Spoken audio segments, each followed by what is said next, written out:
Então abra sua Bíblia, por favor, na primeira carta de Paulo aos Coríntios, capítulo de número 6. Antes de lermos o que eu quero ler, aqui em 1 Coríntios capítulo 6, o apóstolo Paulo está dando um direcionamento para a igreja, mas de uma forma bem enfática. Ele está censurando a igreja, porque a igreja estava levando, ou seja, pessoas, membros do corpo de Cristo, estavam levando irmãos em Cristo para a justiça comum, ou seja, estavam processando, não é? Estavam criando essa dificuldade, esse litígio todo, levando para outras pessoas julgarem situações que o apóstolo Paulo diz: vocês deveriam resolver. Vocês deveriam resolver. Isso é uma questão entre nós, somos irmãos em Cristo, nos amamos.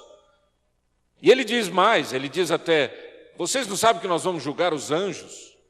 Quer dizer, há uma necessidade muito grande de se viver esta realidade de uma justiça aplicada no meio do corpo de Cristo. E aí ele diz: vocês não estão fazendo isso e portanto vocês estão promovendo uma injustiça. Ao invés da justiça que vocês buscam ser a justiça que vocês realmente querem, a justiça que vocês acreditam que é a mais necessária, vocês estão, ao invés da justiça, vocês estão obtendo a injustiça. E aí no verso 9 ele diz assim, acompanhe comigo: ora, ou não sabeis que os injustos, adikos no grego, que é aquele que não é justo, aquele que é injusto, não herdarão o reino de Deus? Não vos enganeis, nem impuros, nem idólatras, nem adúlteros, nem efeminados, nem sodomitas, nem ladrões, nem avarentos, nem bêbados, nem maldizentes, nem roubadores herdarão o reino de Deus. Tais fostes alguns de vós. Mas vós vos lavastes, mas fostes santificados, mas fostes justificados em o nome do Senhor Jesus Cristo e no Espírito do nosso Deus. Todas as coisas me são lícitas, mas nem todas convêm. Todas as coisas me são lícitas, mas eu não me deixarei dominar por nenhuma delas. Os alimentos são para o estômago e o estômago para os alimentos, mas Deus destruirá tanto estes como aquele. Porém, o corpo não é para a impureza, mas para o Senhor, e o Senhor para o corpo.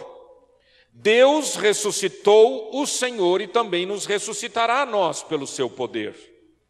Não sabeis que os vossos corpos são membros de Cristo? E eu, porventura, tomaria os membros de Cristo e os faria membros de uma meretriz? Absolutamente não. Ou não sabeis que o homem que se une a uma prostituta forma um só corpo com ela? Porque, como se diz, serão os dois uma só carne. Mas aquele que se une ao Senhor é um espírito com ele. Fugir da impureza. Qualquer outro pecado que uma pessoa cometer é fora do corpo, mas aquele que pratica a imoralidade peca contra o próprio corpo. Acaso não sabeis que o vosso corpo é santuário do Espírito Santo que está em vós, o qual tendes da parte de Deus e que não sois de vós mesmos, porque fostes comprados por preço? Agora, pois, glorificai a Deus no vosso corpo. Amém? Meus irmãos, veja que o texto é longo, esse texto dá para se estudar em vários tempos, em vários momentos, mas o que eu quero chamar a atenção, a minha atenção e a sua atenção, é exatamente por que eu comecei no versículo 9. Eu comecei no versículo 9 porque logo no versículo de número 12, o apóstolo Paulo fala a respeito daquilo que me é lícito e aquilo que não me é lícito. Ele diz: tudo me é lícito. Ou seja, eu tenho liberdade. Nós não podemos esquecer que Paulo está escrevendo aos coríntios. A cidade de Corinto era uma cidade, na época, era uma cidade portuária. E como toda cidade portuária, com todos os problemas morais que uma cidade portuária tem. Com todo tipo de gente chegando e saindo, chegando e saindo, chegando e saindo, e consequentemente a imoralidade crescendo demais. As pessoas ficam muito tempo no mar, quando elas chegam, eles querem ter ali os seus apetites satisfeitos ali no porto. Então a cidade de Corinto, além de ser uma cidade portuária, era uma cidade que cultuava, que tinha uma adoração, uma idolatria absolutamente, como é que eu posso falar, impura, do ponto de vista, usando o mesmo termo bíblico aqui, mas seria aquela palavra grega pornos, ou porneia, que é essa palavra que em português acabou virando pornografia, porno isso, porno aquilo, ou seja, toda atitude imoral, todo comportamento de imoralidade. E Corinto tinha um templo onde haviam cerca de 1000 prostitutas cultuais. Em nome da deusa da fertilidade, então as pessoas vinham e ali tinham relacionamentos sexuais dentro do templo, como se aquilo fosse uma atividade religiosa, como se aquilo fosse uma adoração. Percebeu isso?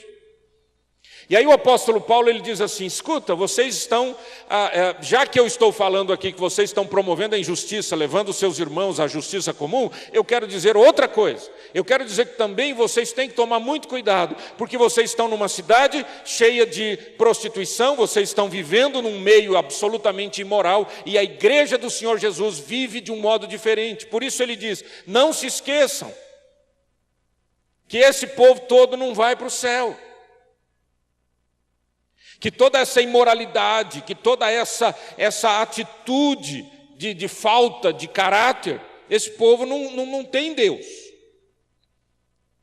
E aqui é o ponto: a quem você pertence? Se você pertence a você, você diz assim: eu vou satisfazer todos os meus apetites. Se você é o dono de você mesmo, você determina o que você quer e quando você quer. Por isso Paulo diz: olha, os alimentos são para o estômago para os alimentos. Sobre o que ele está falando? Ele está dizendo, porque ele está usando uma palavra grega que é ventre, é mais do que estômago. Às vezes a palavra aqui, a tradução está tentando buscar uma compreensão melhor, mas ele usa a palavra que eles utilizavam para ventre. E ventre é a sede das emoções, e a sede dos sentimentos, e a sede dos apetites. Ele diz: os alimentos são para o estômago ou para o ventre, e o ventre para os alimentos, nesse sentido de que se você pertence a você, você vive em função dos seus apetites. Mas a pergunta é: a quem você pertence? Por isso que ele utiliza, no versículo de número 12, ele diz: todas as coisas me são lícitas, mas nem todas convêm, todas me são lícitas, mas eu não me deixarei dominar. Essa palavra é importantíssima. É a mesma palavra no grego para autoridade. Ele diz: eu não vou ficar sob a autoridade de nada, ou ninguém, ou alguém. Eu não vou ficar sob a autoridade de uma outra pessoa, nem sob a minha própria decisão. Eu vou viver para Deus, eu vou viver para o Senhor, porque a Ele pertenço. Então veja bem, no versículo de número 13, o apóstolo Paulo diz assim: o corpo, lá na parte B do versículo, que a gente chama, na segunda parte do versículo, ele diz: porém o corpo não é para a impureza, para pornós. O corpo é importante.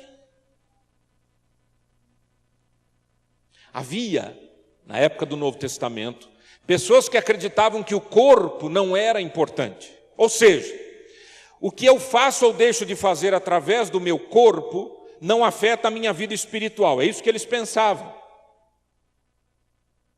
Mas não é isso que as Escrituras nos ensinam. A Bíblia dá uma importância fundamental ao corpo, porque diz: este corpo é o templo de Deus, é o naós de Deus, é o templo, é onde se adora, o templo do Espírito Santo. Corpo é importante, assim como a minha vida de oração é importante, assim como a minha vida de cânticos, de música, de adoração, de serviço cristão, tudo é importante no mesmo pé de igualdade. Ele diz: o corpo não é para a imoralidade. Por que não é para a imoralidade?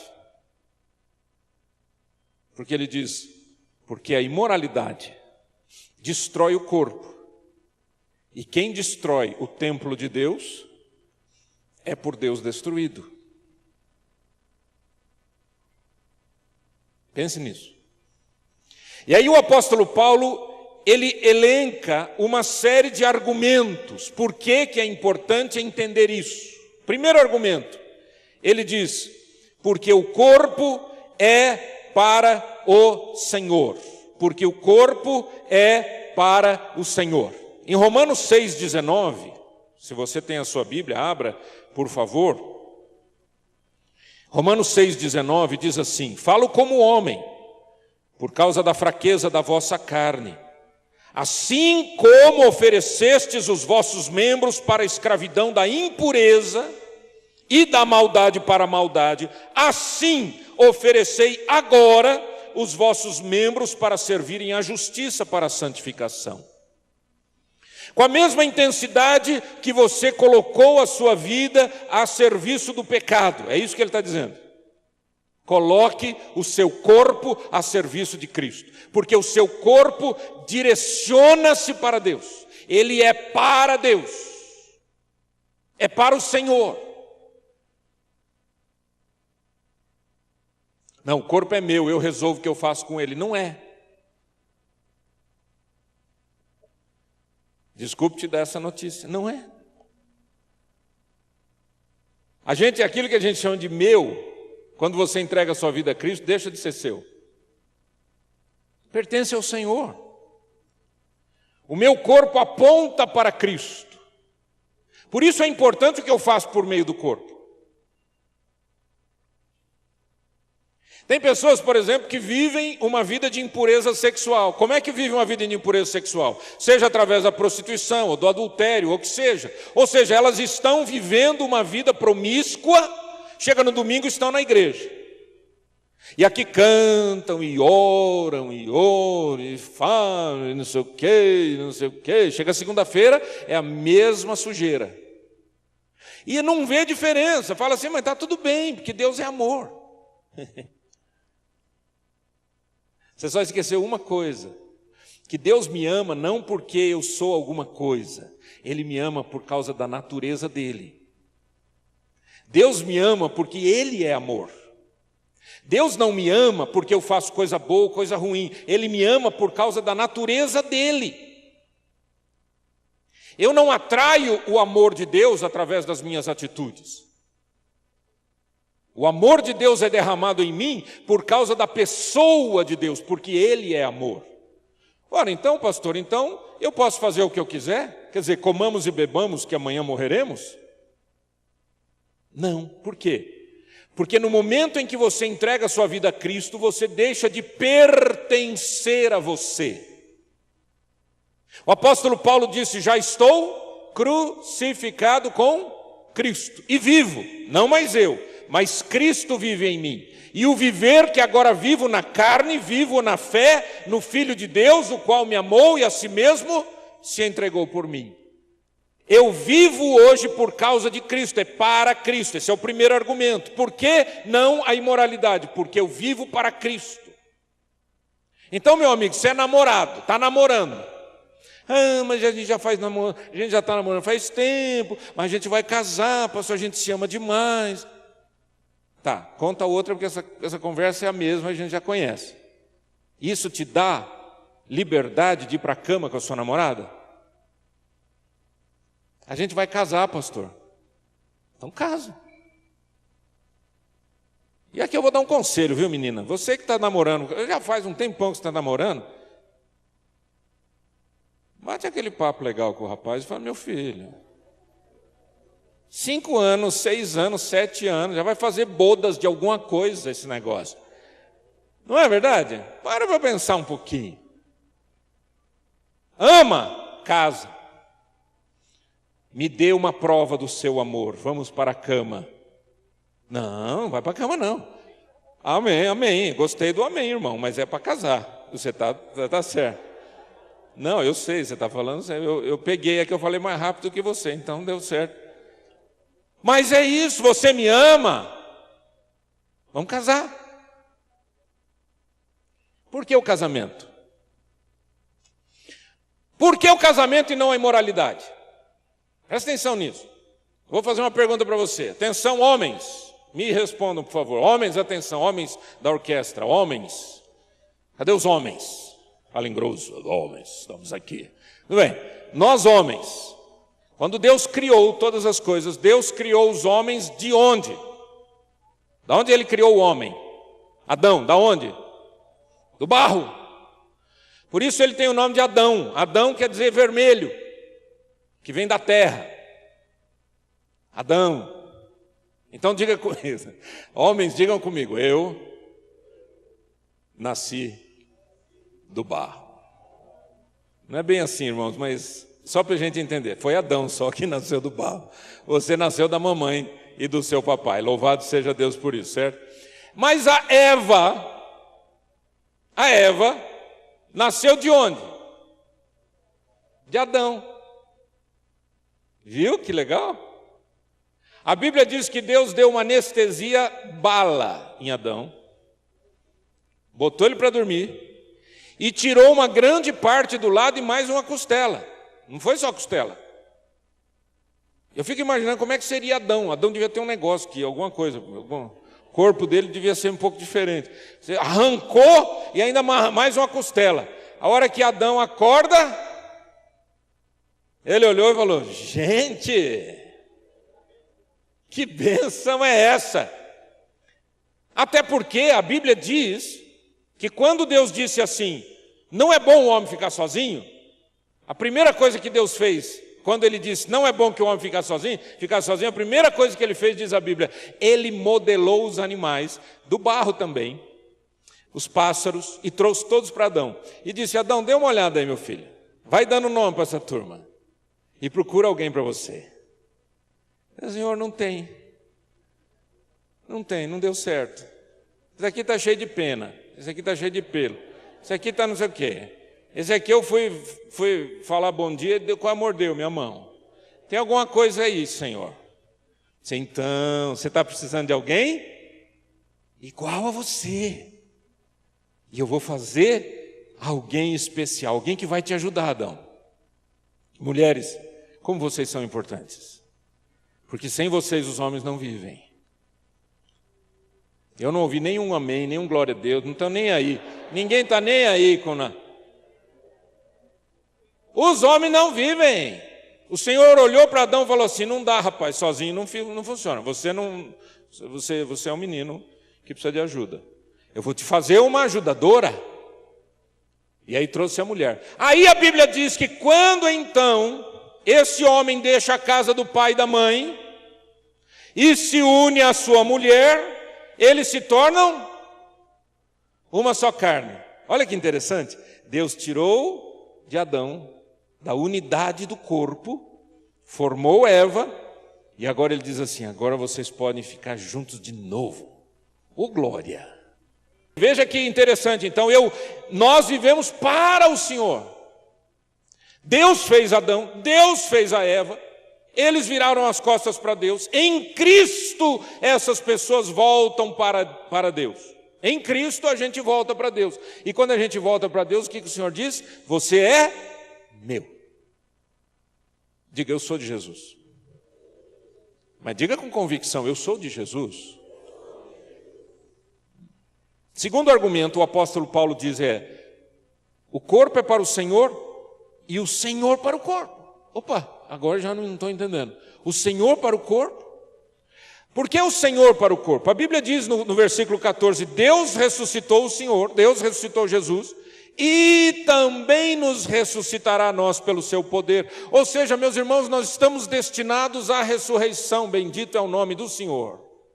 Amém, queridos? Dá um glória a Deus bem bonito. Nós estamos destinados à ressurreição. Ou seja, aquilo que vivemos hoje aqui é importante, muito importante. Então, já que eu estou destinado à ressurreição, por que é que eu vou estragar esse corpo? Esse corpo é de Deus, é para o Senhor, e o Senhor para esse corpo. Para Ele vivemos e nos movemos nele. Filipenses capítulo 3, verso 21. Vou ler o verso 20 para entender melhor. Pois a nossa pátria está nos céus. Diga comigo, a nossa pátria está nos céus. De onde também aguardamos o Salvador, o Senhor Jesus Cristo, o qual transformará o nosso corpo de humilhação para ser igual ao corpo da sua glória, segundo a eficácia do poder que Ele tem de até subordinar a si todas as coisas. Aí João vem, lá em 1 João capítulo 3, diz assim: aquele que tem esta esperança, diz a Bíblia, a si mesmo se purifica. Tem muita gente vivendo nessa terra, dizendo, já que eu vou para o céu, quando eu chegar no céu, lá a Bíblia diz que não vai haver mais tristeza, não vai haver mais dor, não vai haver mais nenhuma dificuldade física, etc. Então não importa o que eu faça aqui, quando o Senhor me ressuscitar, Ele me dá outro corpo.